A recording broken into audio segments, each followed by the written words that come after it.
بقدوم أبيه من كان بالأمس بيتا أصبح قبلة أيها الكفرة الفجرة أتصدون طريق البيت للإمام البررة من أحق به من سائر البرية ولولا حكم الله الجلية وأسرار توجه سبي ولولا حكم الله الجلية وأسراره العلية واختباره البرية لطار البيت إليه قبل أن يمشي لدي ولو لم تكن مشية مولاي مجبولة من مشية الرحمن لبقات عليكم كصقر الغضبان على أصافر الطيران. تمہارا مقدر ہے تم یہاں بیٹھے رہو یا عباس بن علی کے پاس چلے جاؤ کعبے میں عباس سے خطبہ سن لو.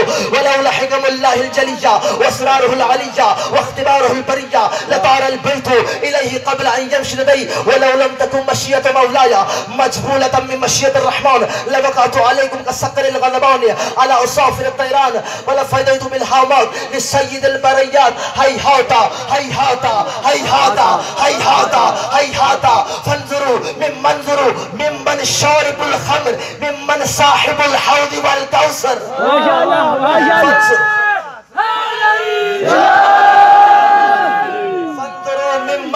فانظروا ممن شارب الخمر ممن صاحب الحوض والكوثر ممن في بيته الغواني السدران ممن في بيته الوحي والقرآن ممن في بيته اللهوات والدنسات ممن في بيته التطهير والآيات وأنتم وقعتوا في الغلطة التي قد وقعت فيها القريش لأن أرادوا قتل رسول الله صلى الله عليه وآله وسلم ولا يمكن لهم ما دام أمير المؤمنين علي بن أبي طالب. تعالوا أخبركم بسبيري باردوا قتلي واضربوا عنقي. فرمایا ولعن الله عليكم وعلى أجدادكم ولعن الله عليكم وعلى أجدادكم.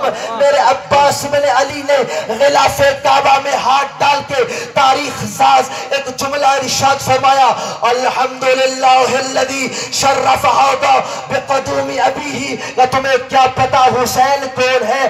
ارے اس کے بابا علی کے قدموں کو صدقے اللہ نے اس گھر کو کعبہ بنا دیا.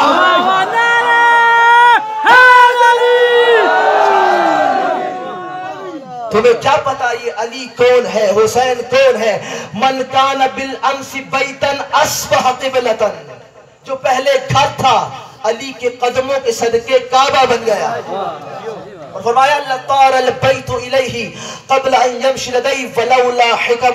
پریشان تو نہیں ہوگے ساتھ ولولا حکم اللہ الجلیہ. اگر اللہ کے راز نہ ہوتے اللہ کی حکمت نہ ہوتی اللہ کے اسرار و رموز نہ ہوتے علی والو سر اٹھانا لطار البیت الیہ قبل ان یمشی لدی. تو فرمایا اس کے آنے سے پہلے خود کعبہ چل کے اس کا طواف کرنا شروع کر دیا.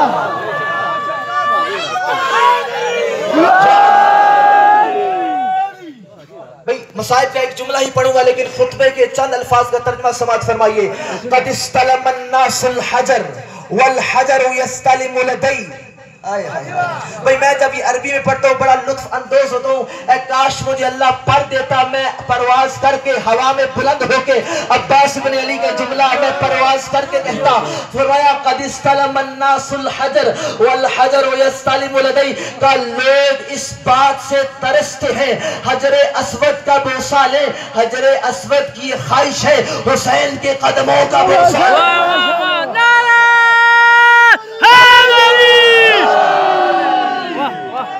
اور فرمایا وَلَوْ لَمْ تَكُنْ مَشِيَّةُ مَوْلَايَ مَجْبُولَةٍ مِّن مَشِيَّةِ الرَّحْمَانِ.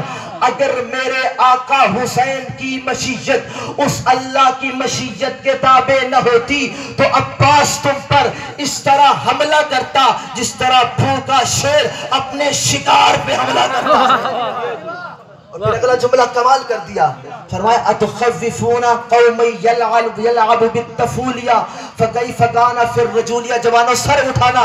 یہ خاص تر جوانوں کے لیے جملہ ہے کہ تم اس عباس کو موت سے ڈراتے ہو جو عباس بچپنے میں موت سے کھیلا کرتا تھا. اب تو عباس جوان ہے. اور میں تو اکثر کہا کرتا ہوں یہ عباس اسی حیدر کرار کا بیٹا ہے جو برسر منبر کوفہ یہ ارشاد فرمایا کرتا تھا علی کو کیا جانتے ہو علی کو کوئی پرواہ نہیں ہے موت علی پہ آ پڑے یا علی موت پہ جا پڑے.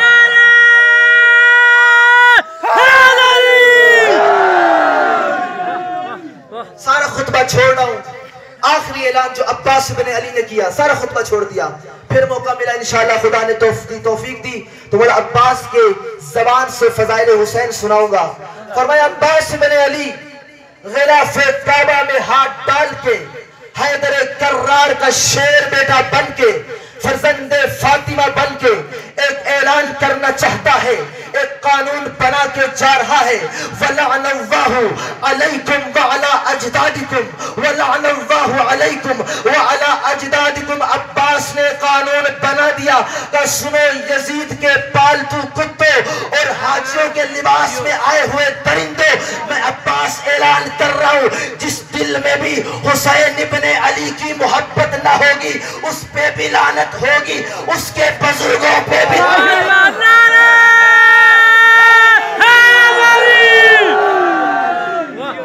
دونوں ہاتھوں کو بلند کر کے عباس بن علی کو ڈانٹ دو اور اس کی پکار پر لبیک کہو. لبیک یا عباس, لبیک یا عباس, لبیک یا حسین, لبیک یا حسین, حیدری. آواز اتارو اس عباس